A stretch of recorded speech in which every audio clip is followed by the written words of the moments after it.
Good evening and welcome to the Financial Week. I'm Anthony Lugg. Industry and Commerce Minister Senator Aubyn Hill is urging farmers and other players in the agriculture sector to consider digital platforms to increase earnings and boost their business. He was speaking at the opening of the Jamaica Business Development Corporation's Manchester Business Centre, which also houses a digital transitioning centre. I don't care what you farm. This now is your transitioning centre, because to buy your feed from Kingston or to sell in a market in Kingston, you want to be connected and as much as possible directly to the customer as possible, because every time you get somebody in there, so them take part of the profit.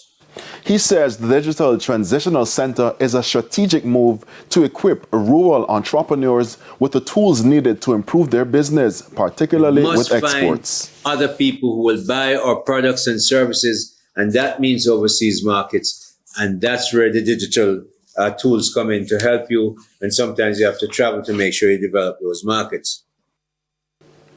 US-based company Intellibus says it's investing $120 million to host an AI hackathon in Jamaica.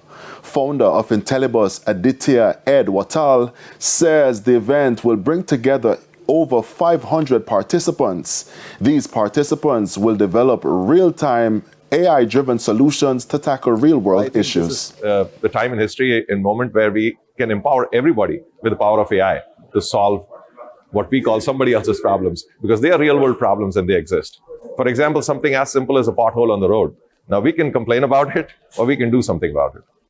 Intellibus is a fast-growing technology company in the United States. Beyond the fostering of innovation, the company is also seeking to hire at least 20 tech graduates to create a hub in Jamaica to serve its U.S. clients and also create an AI academy later this year.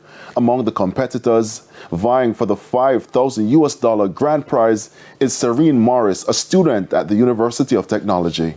It's a good opportunity, not just for networking, but also for building my skill, which is what I really want to get out of the competition.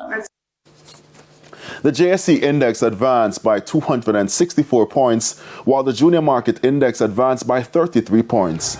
48 advancing shares were led by Edufocal, Iron Rock Insurance, Cygnus Real Estate Financial, Kingston Properties, and Honeybun. 41 shares declined, including Paramount Trading, Pulse Investments, KLE Group, JMMB Group 7.15% preference shares, and Key Insurance. 19 stocks traded firm.